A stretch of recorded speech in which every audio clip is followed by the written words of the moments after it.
तो दोस्तों फिलहाल प्राइमरी मार्केट में आपको बहुत सारा मेन बोर्ड आईपीओ देखने को मिल जाएगा एंड इवन कई सारे मेन बोर्ड आईपीओ के बारे में तो हम लोग ऑलरेडी डिस्कशन कर चुके हैं एंड आज के इस वीडियो में हम लोग बात करने वाले हैं कल्पतरू आईपीओ के बारे में। देखा है दोस्तों, तो ये जो आईपीओ है इसलिए भी इम्पोर्टेंट हो जाता है क्योंकि कल्पतरू ग्रुप का एक और कंपनी जो कल्पतरू प्रोजेक्ट है वो ऑलरेडी मार्केट में लिस्टेड है एंड उसने अपने इन्वेस्टर्स को लॉन्ग टर्म में काफ़ी अच्छा खासा रिटर्न भी बना के दिया हुआ है। इसलिए ये जो आईपीओ है वो काफ़ी इंपॉर्टेंट होने वाला है। तो आप बस इस वीडियो के अंत तक बने रहें। इस वीडियो में हम लोग इस आईपीओ के बारे में कंप्लीट डिटेल में डिस्कशन करेंगे एंड जानेंगे कि क्या आपको इस आईपीओ में अप्लाई करनी चाहिए या फिर नहीं करनी चाहिए एंड अगर अप्लाई करनी चाहिए तो लिस्टिंग गेंस के हिसाब से करनी चाहिए या फिर लॉन्ग टर्म का व्यू लेके आपको इस आईपीओ में अप्लाई करनी चाहिए। तो चलिए बिना आपका समय गंवाए दोस्तों सीधा वीडियो में आगे बढ़ते हैं और एज यूजुअली हम सबसे पहले बात कर लेते हैं इस कंपनी के बिजनेस के बारे में कि आखिर ये कंपनी काम क्या करती है, इस कंपनी का मेन रेवेन्यू सोर्स क्या है। तो दोस्तों यहाँ पे हम लोग इस कंपनी के बारे में डिस्कशन करने से पहले एक बार बात करेंगे कि इस कल्पतरू लिमिटेड में एंड कल्पतरू प्रोजेक्ट में क्या अंतर है। क्योंकि दोस्तों देखा जाए तो ये जो कल्पतरू प्रोजेक्ट है वो मार्केट में ऑलरेडी लिस्टेड है एंड ये जो कल्पतरू है वो अभी अभी मार्केट में लिस्ट होने जा रहा है। इसलिए इन दोनों के बीच में क्या डिफरेंस है वो समझना हमारे लिए काफ़ी ज़रूरी हो जाता है। तो अगर सबसे पहले हम लोग कल्पतरू प्रोजेक्ट के बारे में बात करते हैं तो ये जो कंपनी है वो ईपीसी मॉडल पे काम करती है। ईपीसी यानी engineering, procurement and construction model पे, यानी ये किसी प्रोजेक्ट को बनाने के लिए सबसे पहले उसके डिजाइन को तैयार करती है, फिर उसका रॉ मटेरियल बाई करती है एंड फिर उस प्रोजेक्ट के कंस्ट्रक्शन का काम को चालू करती है। यानी स्टार्टिंग से लेकर एंड तक एक प्रोजेक्ट के लिए जो भी काम होता है ये कंपनी वो खुद से काम करती है। इसलिए अगर इसके मेजर काम के बारे में देखा जाए तो ये company power transmission and distribution, oil and gas distribution, railway infrastructure, civil infrastructure and even logistics and warehousing का काम करती है। वहीं अब अगर बात करें इस आईपीओ के बारे में यानी कल्पतरू लिमिटेड के बारे में तो ये जो कंपनी है वो रियल एस्टेट डेवलपमेंट का काम करती है। ये company commercial and residential building को बनाती है एंड बाद में उसको सेल करती है एंड इस कंपनी जो मेजर प्रेजेंस है वो मुंबई, पुणे, हैदराबाद, इंदौर, बेंगलोर एंड इवन जोधपुर है। यानी इन्हीं 6 सिटीज में इस कंपनी का काफ़ी अच्छा खासा पकड़ है। यहाँ पे आप देख सकते हैं कि ये कंपनी बहुत सारे commercial unit and residential unit को बनाती है एंड बाद में उसको सेल करती है जिसमें लग्जरी एंड प्रीमियम फ्लैट भी शामिल होता है। एंड यही नहीं दोस्तों, ये जो कंपनी है वो कमर्शियल स्पेस जैसे ऑफिस एंड शॉप इत्यादि को भी डेवलप करती है। बट देखा जाए तो जो भी ये कंपनी रेसिडेंशियल बिल्डिंग्स बनाती है इन प्रीमियम रेसिडेंशियल बिल्डिंग से इस कंपनी को लगभग 80% के आसपास रेवेन्यू आता है। यानी देखा जाए तो कंपनी के मेजोरिटी ऑफ रेवेन्यू इस कंपनी के केवल रेसिडेंशियल बिल्डिंग से आता है। यानी अगर सिंपल में समझे तो ये कंपनी दोस्तों टाउन में बड़े बड़े अपार्टमेंट्स को बनाती है एंड उस अपार्टमेंट को बनाने के बाद ये कंपनी उसे रेंट पे भी देती है। इसलिए इन अपार्टमेंट से इस कंपनी को लगभग 80% के आसपास का रेवेन्यू जनरेट होता है। वहीं अगर बात करें कंपनी के फंडामेंटल के बारे में तो फिलहाल दोस्तों देखा जाए तो अभी अभी ये जो कंपनी है वो एक लॉस मेकिंग कंपनी है। क्योंकि अगर आप FY22, FY23 एंड FY24 का प्रॉफिट देखते हैं तो यहाँ पे ये जो कंपनी है कोई प्रॉफिट नहीं की है।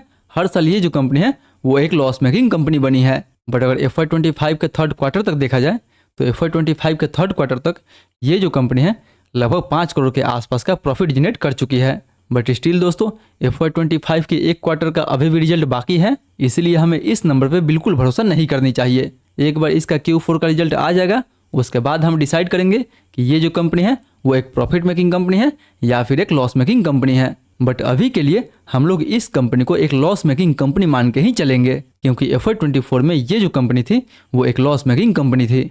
वहीं अगर इसके वैल्यूएशन के बारे में बात करें तो दोस्तों वैल्यूएशन के लिए हम लोग इसको अलग अलग कंपनी के साथ कंपेयर करेंगे एंड जानेंगे कि ये जो कंपनी है अपना आईपीओ किस वैल्यूएशन पे लेके आ रही है। तो अगर इसके वैल्यूएशन निकालने के लिए हम लोग बात करें वैल्यूएशन मैट्रिक्स पी रेशियो के बारे में तो यहाँ पे आप देख ही सकते हैं कि इसका जो पी रेशियो है वो ऑलमोस्ट 1340 का है। यानी ये जो दोस्तों इसका पी रेशियो है वो 5 करोड़ के प्रॉफिट पे हमने निकाला है। क्योंकि अगर FY24 तक का इसका प्रॉफिट देखा जाए तो FY24 तक ये जो कंपनी थी वो एक लॉस मेकिंग कंपनी थी। इसलिए इसका जो पी रेशियो आएगा वो FY24 के हिसाब से निगेटिव में होगा।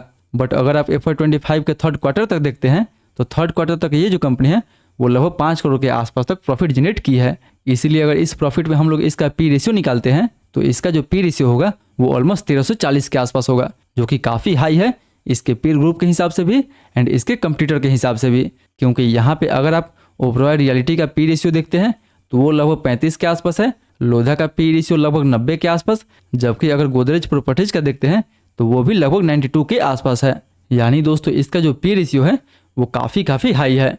बट इसका मतलब ये नहीं दोस्तों कि ये जो कंपनी है अपना आईपीओ काफ़ी हाई वैल्यूएशन पे लेके आ रही है। जिन्हें दोस्तों फिलहाल देखा जाए तो कंपनी अभी लॉस से प्रॉफिट में आई है, इसलिए इसका अर्निंग पर शेयर कम होने के कारण इसके पी रेशियो इतना हाई है। अगर ये जो प्रॉफिटेबिलिटी है कंपनी आगे कंटिन्यू रखती है तो इसका अर्निंग पर शेयर बढ़ेगा, एंड अगर इसका अर्निंग पर शेयर बढ़ेगा तो इसके पी रेशियो में हमें ऑटोमेटिकली गिरावट देखने को मिल जाएगा। बट अभी के लिए दोस्तों फिलहाल बात करें तो ये कंपनी एक लॉस मेकिंग कंपनी है, जिसका वैल्यूएशन भी देखा जाए तो वो थोड़ा बहुत हाई रखा गया है। यानी एक तो कंपनी लॉस मेकिंग है, दूसरे में वैल्यूएशन भी देखा जाए तो थोड़ा बहुत हाई है। वहीं अब अगर इस आईपीओ की डिटेल के बारे में बात करें तो दोस्तों ये जो आईपीओ है वो 24 से 26 जून के बीच में ओपन रहेगा, जिसका प्राइसमेंट 387 रुपये से लेकर 414 रुपये पर शेयर रखा गया है। अगर बात करें इस आईपीओ टोटल इशू साइज के बारे में तो ये जो आईपीओ है वो 1590 करोड़ का होने वाला है, जो देखा जाए तो पूरा का पूरा दोस्तों फ्रेश इशू होगा। यानी इस कंपनी में दोस्तों लोन काफ़ी ज़्यादा है, इसलिए ये कंपनी जो भी फ्रेश इशू जुटाने वाली है वो सारा का सारा पैसा जो है वो कंपनी अपने डेट को रिपेमेंट करने के लिए यूज करेगी, जो देखा जाए तो काफ़ी अच्छा माना जाएगा इस आईपीओ के लिए, क्योंकि ये जो कंपनी है सारा पैसा अपने लोन को चुकाने के लिए यूज करेगी। वहीं 10 रुपये के फेस वैल्यू पे मिनिमम हम इसमें एक लॉट अप्लाई कर सकते हैं। एक लॉट में हमें 36 शेयर मिलेगा, जिसके लिए हमें 14,904 रुपये तक इन्वेस्ट करना होगा। एंड बात दोस्तों अब अगर हम करते हैं इसके कोटा के बारे में तो रिटेल को इस आईपीओ में 10% का कोटा दिया गया है। जी हाँ दोस्तों, ये जो कंपनी है एक लॉस मेकिंग कंपनी है, इसलिए एज पर सेबी रूल इस आईपीओ में जो रिटेल का कोटा रखा गया है वो केवल 10% का रहने वाला है। वहीं ये आईपीओ 24 से 26 जून के बीच में ओपन रहेगा, जिसका अलॉटमेंट आपको 27 जून को देखने को मिल जाएगा। एंड बाई चांस अगर आपको इस आईपीओ का अलॉटमेंट नहीं मिलता है तो 30 जून को आपका जो पैसा है आपके खाते में रिफंड कर दिया जाएगा। एंड अगर आपको इस आईपीओ का अलॉटमेंट मिल जाता है तो 30 जून को ही इस आईपीओ का शेयर आपके डीमेट अकाउंट में क्रेडिट कर दिया जाएगा। एंड बात दोस्तों करें अब फाइनली इसके लिस्टिंग डेट के बारे में तो इसका जो लिस्टिंग डेट होगा वो 1 जुलाई को रखा गया है। याद रखें कि 1 जुलाई को 3 मेनवुड आईपीओ लिस्ट होने वाला है। पहला कालपत्रु का, दूसरा इलेन बैरी का एंड तीसरा ग्लोब सिविल का। ये तीनों जो आईपीओ होगा वो 1 जुलाई को ही लिस्ट होगा। सो इन सारे फैक्टर को देखते हुए अब हम बात करते हैं इस वीडियो के कंक्लूजन के बारे में कि क्या हमें इस आईपीओ में अप्लाई करनी चाहिए या फिर नहीं करनी चाहिए। एंड अगर अप्लाई करनी चाहिए तो लिस्टिंग गेंस के हिसाब से करनी चाहिए या फिर लॉन्ग टर्म का व्यू लेके हमें इस आईपीओ में अप्लाई करनी चाहिए। तो दोस्तों अगर सबसे पहले बात करते हैं लिस्टिंग गेंस के बारे में तो फिलहाल इसके ग्रे मार्केट में लगभग 3 से 5% के आसपास का डिमांड बना हुआ है। यानी अगर इस डिमांड के हिसाब से देखा जाए तो पर लॉट पे आपको 500 से लेके 700 के आसपास तक प्रॉफिट देखने को मिल सकता है। बट दोस्तों याद रहे कि हमें किसी भी आईपीओ के उसके जीएमपी पे पूरा विश्वास नहीं करनी चाहिए, क्योंकि जीएमपी एक टेंटेटिव गेन होता है जो मार्केट के सिचुएशंस के अनुसार कभी भी ऊपर नीचे हो सकता है। इसीलिए हमें 3 से 5% के जीएमपी पे तो बिल्कुल भरोसा नहीं करनी चाहिए। इसीलिए इस जीएमपी को देखते हुए मैं तो इस आईपीओ में लिस्टिंग गेंस के लिए अप्लाई नहीं करने वाला हूं। अगर आगे चल के इसके ग्रे मार्केट में लगभग 20% के ऊपर डिमांड देखने को मिलता है तब तो हम इसमें लिस्टिंग गेंस के लिए अप्लाई कर सकते हैं, अदरवाइज इस आईपीओ को हम लिस्टिंग गेंस के लिए अवॉइड कर सकते हैं।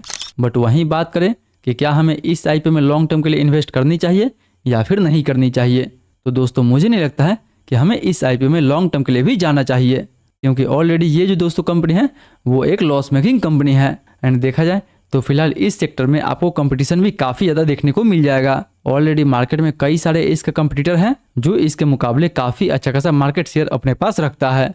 तो अगर हमको लॉन्ग टर्म के लिए जाना भी होगा तो मैं इसके साथ ना जाके इसके पीयर ग्रुप यानी कंपटीटर के साथ जाना पसंद करूंगा, क्योंकि इस कंपनी के पास उधारी भी काफ़ी ज़्यादा है, प्रॉफिट में कोई भी स्टेबिलिटी नहीं है एंड ना ही इसके रेवेन्यू में आपको कोई भी स्टेबिलिटी देखने को मिलेगा। इसलिए आने वाले Q4 में ये कंपनी अगर प्रॉफिट जनरेट करती है तब उसके बाद हम इस आईपीओ को देख सकते हैं। बट फिलहाल अभी के लिए बात करें तो ना ही इस आईपीओ में मैं लिस्टिंग गेंस के लिए अप्लाई करने वाला हूं एंड ना ही लॉन्ग टर्म के लिए अप्लाई करने वाला हूं। बाकी बात आप मुझे अपना ओपिनियन बताएं कि आप इसमें लिस्टिंग गेंस के लिए अप्लाई करने वाले हैं या फिर लॉन्ग टर्म का व्यू लेके आप इस आईपीओ में अप्लाई करने वाले हैं। तो आई होप दोस्तों आज का वीडियो आपको काफ़ी इन्फॉर्मेटिव लगा होगा। वीडियो अच्छा लगे तो वीडियो को लाइक करें, चैनल को सब्सक्राइब करें एंड जो भी आपका सवाल है मेक श्योर कि नीचे हमें कमेंट करके जरूर पूछे। मैं कोशिश करूंगा कि आपके सवाल का जल्द से जल्द रिप्लाई दे सकूं। फिर मिलते हैं अगले वीडियो में, तब तक आप इस वीडियो को टैप करके HDB financial, Sambhv tubes and globe civil IPO का फुल रिव्यू देखना ना भूलें।